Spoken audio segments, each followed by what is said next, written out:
Welcome to the Earn More, Stress Less podcast with me, Caro Sison. This podcast is for self-employed business owners just like you, who really want to grow their business and become successful and profitable, but without all the stress and hassle. I want to share my 30 years of business experience to show you how simple it can be to earn more money and how you can get organised without needing a business degree or any other qualifications. I'll be talking about the easy steps that you can put in place right now to start earning more money today and to help you get the business that you deserve and dream of. Without further ado, let's get started. This week's podcast is sponsored by Pocket PA, helping self-employed business owners to get organised, understand their finances and do their accounts all in one place using a powerful online tool. If you're serious about making a profit and having a successful business, then using a simple digital web app like Pocket PA is the best way to grow and scale your business. Visit pocketpa.com for more details and start managing your money like a pro today.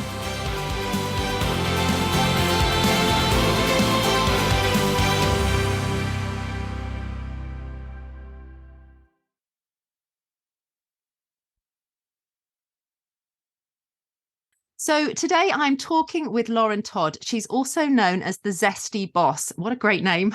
And she is a multiple business owner, a marketing consultant, and a very affordable small business coach who works less than 20 hours a week. And she does this around being a stay-at-home mum to her two beautiful daughters.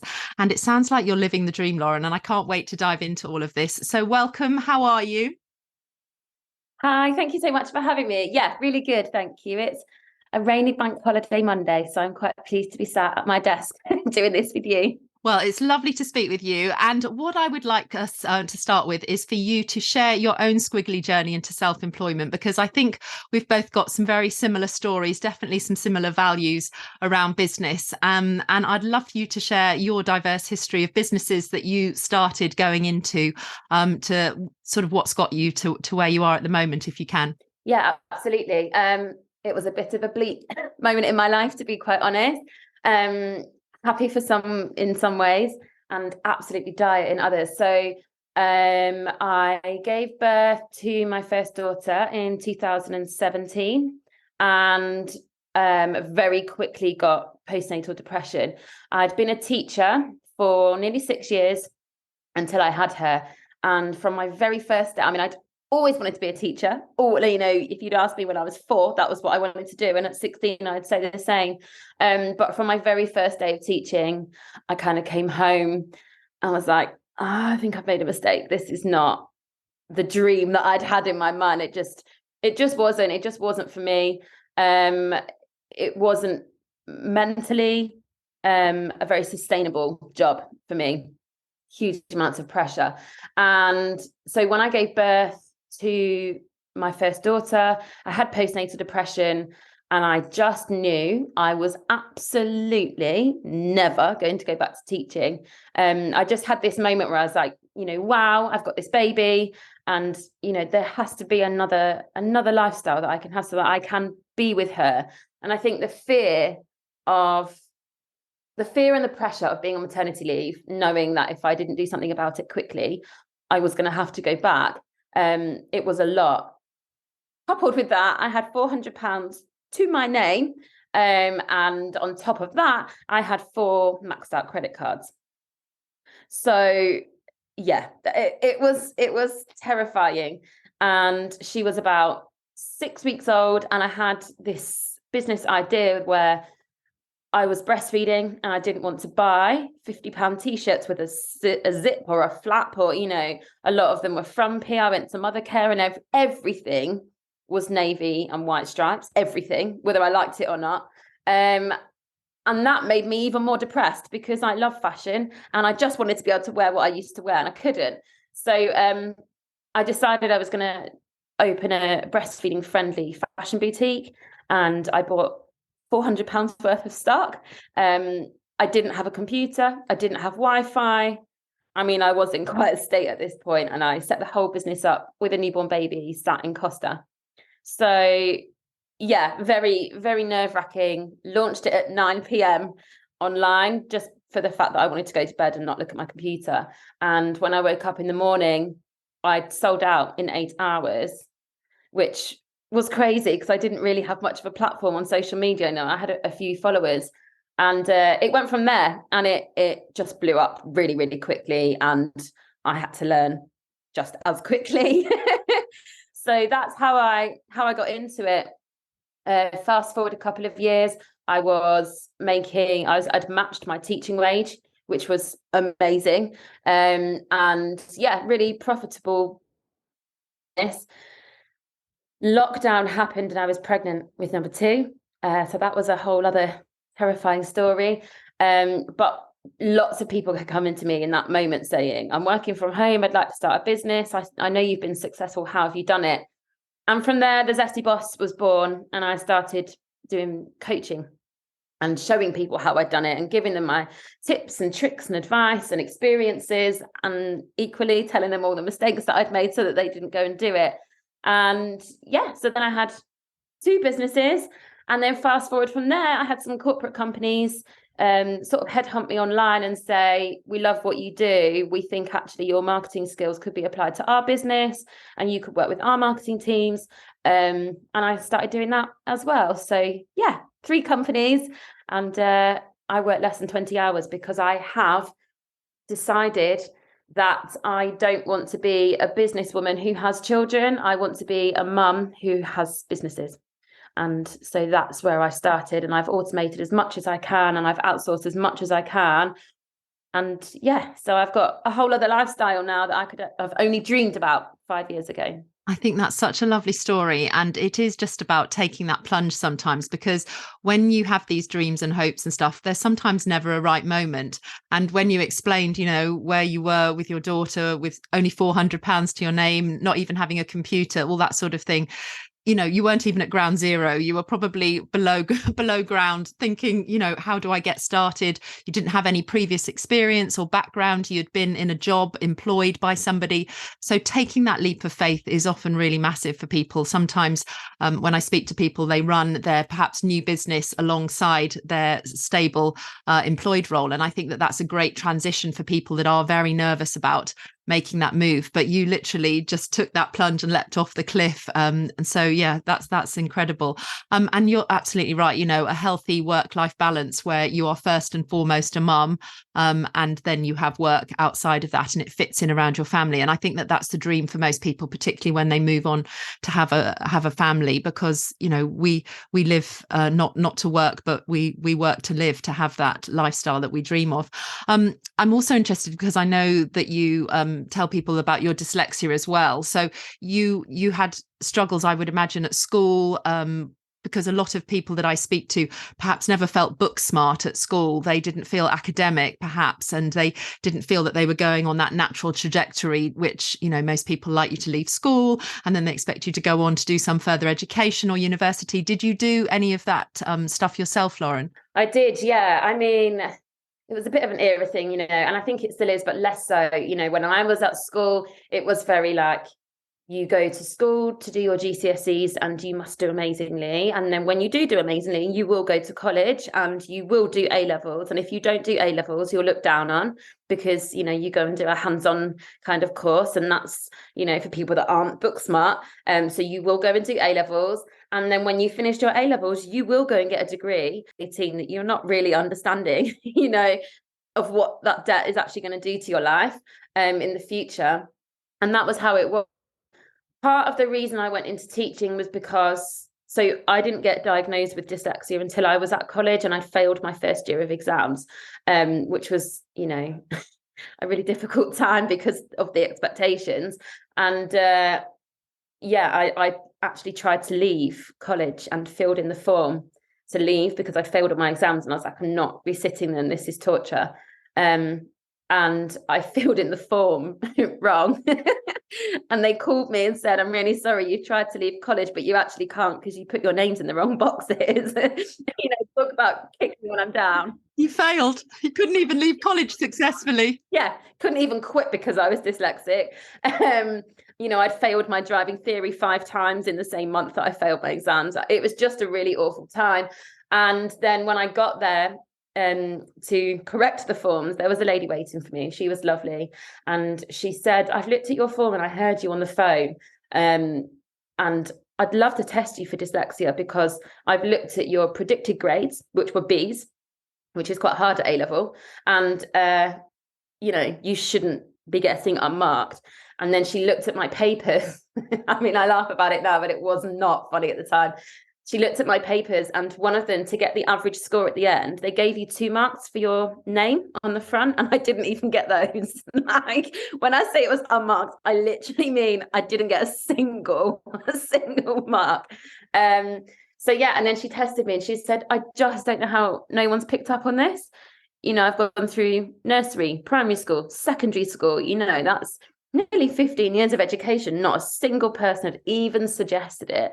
And yeah, I was really dyslexic, and it affects not my spelling, not my writing ability, but my memory. So doing exams for me was just horrendous. And then that kind of made me go, I'm going to go back, I'm going to resit it. And I want to start university, to be a teacher, to change things, you know, so that nobody in my care ever gets missed. And I did diagnose, you know, many children, which was incredible.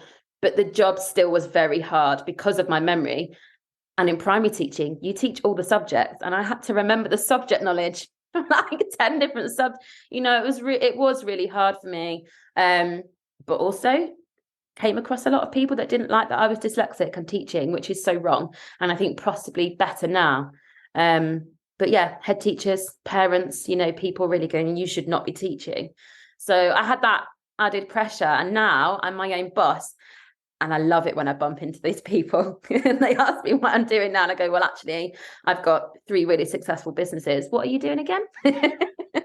Because you can absolutely succeed. Yeah. And I'd like to ask, do you think that people that have neurodiversity, so either the dyscalculia or dyslexia or other neurodiverse elements, do you think that they are sometimes better suited to being self-employed because of the sort of challenges that they've had unknowingly, perhaps all through life, and they've had to adapt and be flexible and somehow make these adaptations in order to be able to get through life and just manage at school, particularly if it hasn't been picked up? So they've had to be very creative, think outside the box. Often it's been labelled as either disruptive or, you know, you haven't engaged in lessons, that sort of thing. So you're sort of not believed in, and they've had to sort of fight against the current sometimes. So the ideal environment is being self-employed, where they are their own champion, they can be in charge of their own stuff. They're, you know, they come into their element is often what I found, particularly when you're getting started at self-employment. I mean, they still have a lot of the same challenges of confidence and that sort of thing, but they're often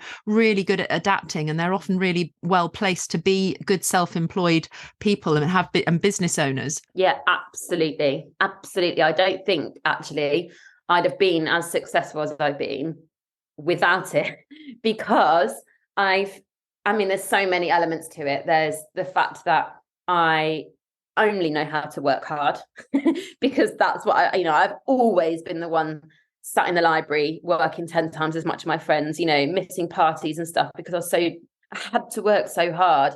And they'd all come out with A stars and they didn't even pick up a book. And I'd come out scraping a C. And yeah, I'd done nothing but study and desperately tried to remember all the information. And that work ethic has really, really helped me. But also my attitude of completely ignoring other people's opinions, because when you start business, there will always be that person that loves you very much and is very nervous about you failing. And they don't want you to get upset, and they don't want you to feel like a letdown. And so they just kind of say all the negative, don't do it kind of scenarios. And I'm really used to ignoring that voice. I'm also used to ignoring the voice in my head that tells me that I can't do it because I don't have a choice. It's like survival mode. So there's all of that. But then there's also I design my business around my brain, not somebody else's. I'm not working for a boss who likes it done in their way. I do it in my way, and that often looks very different. And I do a lot of this in my own coaching. You know, people say, one of the things for me, I cannot use Excel spreadsheets. I mean, I hate it. I just look at it and it's just like a big blur and it terrifies me. And I do everything on Canva and I design it to look exactly, and they're really simple, but they do the same job. It's exactly the same. So there's a lot of things, you know, you build your own comfort zones and your own sort of work lifestyle. And also, you know, I work really, if I work for an hour, I'm kind of trained to work 3 times as hard as the average person in that hour. And that is also what allows me to work 20 hours a week, because I can get so much done doing it my own way. So there's so many things, and a lot of people that I coach, I suspect I have ADHD. All of my friends and family have apparently thought that for years. And now it's a thing, you know, it's everywhere in the media, isn't it? They were like, did you know, like, we really think you've got it. And there's so many people that I coach that have ADHD, dyslexia, dyscalculia, autism as well. A lot of autistic people really struggle to fit in work environments and employed setting. As soon as they're self-employed, they're like, well, I'm going to have whatever chair I want to sit in, and I'm going to write in the way that I want to. And some of them are night owls, and they'd much rather work from 11 p.m. and sleep it. You know, you build your own lifestyle around it. And I think that is so incredible, and it is definitely a way to succeed. Yeah, I love that. And I got my autism diagnosis last year, and it's finally just put into sort of place all of the ways that I had been. And I think women have been so not misrepresented, but they've gone under the radar for such a long time, people thinking that, you know, women and girls didn't have autism or dyslexia or dyscalculia, all of these things which they just present in a different way. So it's what's given us the resilience and determination to really contribute to successful businesses in life, I think. And this no nonsense approach that you're talking about, it's exactly the same that I am, you know, without a filter, not seeing any obstacles, just thinking, well, why can't I do that? And, you know, I totally understand about spreadsheets not lighting you up. That was the whole reason behind why I made Pocket PA, because I know that business owners don't start a business because they want to do more business admin or fill in Excel spreadsheets. That is not why they begin.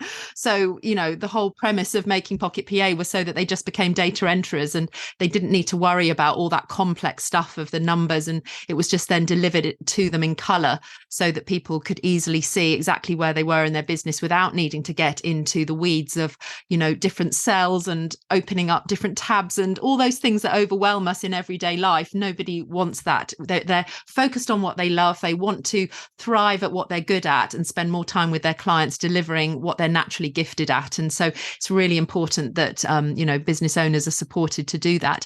Who would you say is your ideal small business owner that you've got the most impact helping? Would they be service-based or product-based, or who really lights you up and you feel you can get the most benefit when you deliver your help? You know, it's such a mix, because people will usually come to me, if it's one-to-one coaching, they'll usually come to me with this is my problem, find me a solution, and that's what I'm good at.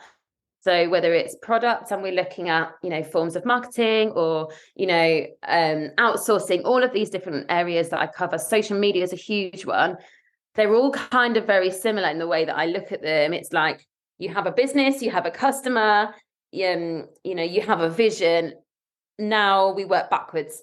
You know, that's the route you want to be in. So where do you want to be in 5 years' time? Okay, let's work backwards. So what do you need to have done by 4 years, by 3 years, by 2 years? And that's kind of how I work it. So I've worked with a huge amount of service-based businesses. Oh gosh, from people that a lot of creatives, a lot of people that create their own products. They make beautiful earrings and things like that, or they're bakers, hairdressers, you know, people that do baby massage and all of those amazing classes, yoga teachers. So a lot of service-based businesses there that make things to order or actually put on classes. And then also a lot of e-commerce customers as well, who use Shopify and things like that, which is what I now do in the fashion industry. So I mean, it is very broad, but we look at very similar areas. You know, it's all quite one. And I've loved your recent campaign that you've been doing on Instagram. If I were a XYZ, then this is how I would build my business. That's been genius, and it's been really nice to just look through the carousel to, you know, for somebody to see their perhaps niche or what they're thinking about doing, to get some ideas, because, you know, often people just lack either some creativity or some ideas, or want that little bit of guidance. And those carousels have been really nice, just looking through the different themes of, this is what I would do if I had. And I think perhaps as a neurodiverse person, I have a gazillion ideas popping out of my head all the time. So it can seem very obvious what you would do, but it might not seem obvious to everybody if they wanted to go into a particular niche. So it's really nice that you sort of give that guide as well. So when you do coaching and stuff with your clients, I know you have a membership as well, but what would it entail when you sort of help people one-to-one with their business? If they're a small business owner and they come to you and ask for some help, what does that look like for that small business owner? So they usually come to me with a problem, or this is what I'd like to achieve, but I don't know where to start. And so it's usually quite a planning session where we really map out their aims, their values, or the actual problem in itself, and we really just dissect that, and really go into it in depth. And quite often I'll ask them, and they come out and they go, I would never have thought of that, because without having somebody prompting you, and I usually know what they're going to say, but they've never had that thought. And because of my experience in business, in both product and service-based businesses, I've kind of got the questions that I wish people had asked me. So we spend the hour, really diving into that. Some people will book several sessions, and then we'll meet up each month via Zoom or face-to-face if they're local to me in Lincoln. And yeah, we'll really go through it. And then I write up what we've talked about in that coaching session and send it to them, because then they've got that to look back on. You can quite often, again, that's a dyslexia thing. You can quite often talk and then think, what did we talk about? What did I say I was going to go and do? So I write all of that up, and sort of build that connection. That's sort of an ongoing thing. I really enjoy it, actually. It's really nice. And quite often people will come to me with what they think is a huge problem, and there's actually a solution that they've already had in their subconscious. And it really just sort of brings it out. And do you find that keeping it simple is always the best policy? Because I think when you just simplify everything, you actually you might have something that you think is a really far off goal, or it might seem really complicated. But when you break it down and you put it into small, bite-sized baby steps, manageable, tiny little things incrementally that you can do day on day, week on week, suddenly you can actually reach those big goals that you might not even have dared to say out loud. You might have been thinking them in the night or whatever. But when they're shared with someone and you think, right, if that's really where you want to be in 3 years or 1 year or whatever, let's break it down. It's always to reverse engineer is often a successful way, and keeping it simple has always been my policy, not over complicating things. Is that something that you find is a theme when you work with people? Yeah, absolutely. And so many entrepreneurs, especially those that are starting out, start on their own, because that is just what we do, isn't it? And we're faced with a problem, whether that's a problem with your finances and your cash flow, or whether that's actually I really can't work out who my audience are here, or I need to pivot my business. This isn't quite what I want to be doing, and I've set it up in this way, but it should have been done in that way. Or where do I go now? You can feel really isolated and quite stressed, like more stressed than you need to be, because we can tell our partners or our parents or our best friends, but unless you're in that industry and you've got experience in that, they don't know what to say, or what they do say isn't that helpful, and that's not their fault, is it? So it's quite nice to just offload and go, I just don't know what to do. I've got all these things going around my head. Should I do this? Should I do that? I've thought about this. And then to talk about it, get it out in the open, and then go through it. They walk away going, oh, I know what I'm doing now. Like you can often see it in them at the end of a call. They're really like relieved, and they sleep better that night, or they don't, because they've got so many ideas and they're really excited. It goes one way or the other, but yeah, it's very important to do that when you're working on your own, because I think it really, if you don't, it can affect your mental health more than you'd realize. Yeah, I think that's a really important point. And also, when you do start up, you're often solo. So you're working by yourself. You don't have people to bounce ideas off. If you were in an employed role, you might have had other people in the office, and suddenly you're going solo and you're just all on your own. And it can be very isolating and quite lonely if you aren't used to that sort of environment. How do you tackle the conversation around pricing? Because I think that's one of the biggest challenges when you get started as a new business owner. You don't know where to put your price point. And I often talk to people about it's not a race to the bottom. You don't need to be the cheapest, come in the lowest and undercut everyone, because you're just never going to get your head above water. So what's your approach to discussing pricing with people when they're looking to start at entry level and begin a business? How do you guide people on that? So anyone that's listening to this that has done coaching with me will laugh now, because I always talk about supermarkets. It is just the best analogy ever for business coaching, because there's so many of them and they're all so diverse and they all do something different with a slightly different audience. But they're really actually all just selling bread, aren't they? Or meat or milk, but they all do things slightly differently. And I will always talk to people about, where do you set yourself? Are you Waitrose or are you Asda? And you will often buy the same product in Waitrose and Asda, pasta, for example, is the same. It's exactly the same. They're often made in the same places, but they're completely different price points. And you can do the same with, let's say, Primark and John Lewis. If someone's to go to John Lewis and buy some clothes, the chances are the average person will come out with 1, maybe 2 items from John Lewis because they're quite expensive. Say they spent, I don't know, £100 in John Lewis, that would usually get them 2 products. If they were to then go to, somebody else was to go to Primark, how many products can they get for £100? A lot, but they're priced really cheap. And actually, if you really break down the profit margins there, they're about the same. They are about the same. The difference is Primark has the ability to have a huge audience of people who are willing to buy lots and lots of things. Very rarely will you see someone at the checkout in Primark buying one vest top for £2. They will go, oh, but it's only £2. And so they bulk buy it. So when I look at pricing, it's obviously really important to look at your formula to make sure that you are being paid. Okay, so I believe in a real profit first, pay yourself kind of method to make sure that you are not outdoing yourself, because that's really easy to do, especially if you're, hand making things or you're spending your time. People forget to charge for their time. Covering your overheads, all of that inside the formula, but then also to look at the size of your audience. If you have a very small audience, the chances of you making lots of sales is slim. So it is actually important that you charge that little bit extra to take the pressure off yourself. It might just be £2. You add that £2 on every product over the year, your turnover is a lot bigger. It makes a really big difference. Or, adding an extra 50p or something, or 99 onto the end, it really makes a big difference. So the formula is really important, but the size of your audience and understanding your capabilities of how many sales you can actually make realistically, that's really important as well. I mean, when I started with my fashion boutique, which was called Lorella Mama, when I started with that, my tagline, I cringe now, my tagline when I opened was, everything is under £25, because I knew that my target market were mums who are on maternity. So it made total sense that they would want to shop somewhere where everything was £25 and under. But some of the things I was buying were £21 for me to buy in wholesale, and I was making £4, So when I looked at my turnover, it was huge. I was like, oh, this is amazing. Looked at my profit, I was like, oh, that needs some work.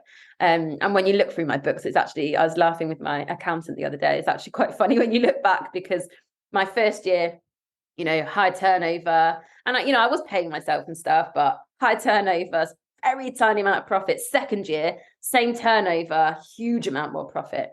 So yeah, pricing is always a complicated one. Do you charge postage, or do you add it on, do you put it into the price and do it free, or do you charge? There's so many things to think about, but yeah, they're usually the key things that we look at in pricing and sort of work out the ideal formula for that business. And I think when people are offering a service-based industry where they're actually delivering their time for money, they can often feel that they lack confidence at the beginning, that they won't believe that people might pay that much for their time because they don't quite value, they haven't got that confidence at that point. So persuading somebody to make sure that they're not going in too low cost and too cheap because, they haven't quite built their confidence up to be able to charge the prices, which is going to give them, a good standard of living and run a profitable business that's going to be sustainable. It's often, a little bit of confidence building, I think. What would you say is the one recurring theme that you come across with small business owners when they're getting started? What's the one thing that you meet in most of these small business owners when they're getting started that you just think, oh, if I could put some magic fairy dust over you, I would really love it if... What would that be for you, Lauren? I think it is usually the confidence. When I say to people people that are really, really, really new, maybe they're just in the planning stages, and I say, where would you like to be in 5 years? The answer is always, well, it'll be nice to still be in business. And you're like, aim higher, please aim higher. You're so capable of this. Just the fact that you've had the thought process of starting a business tells me that you can do it, because not everyone can do that. You know I've got loads of friends and I'd say, well, why don't you go self-employed? Absolutely not. I would never do that, So that one person that says, yeah, I might give that a go. That's really all it takes. That's the personality that you need. That's the drive that you need. So when I then say to you, where do you want to be in 5 years? And your only target is to be just still in business.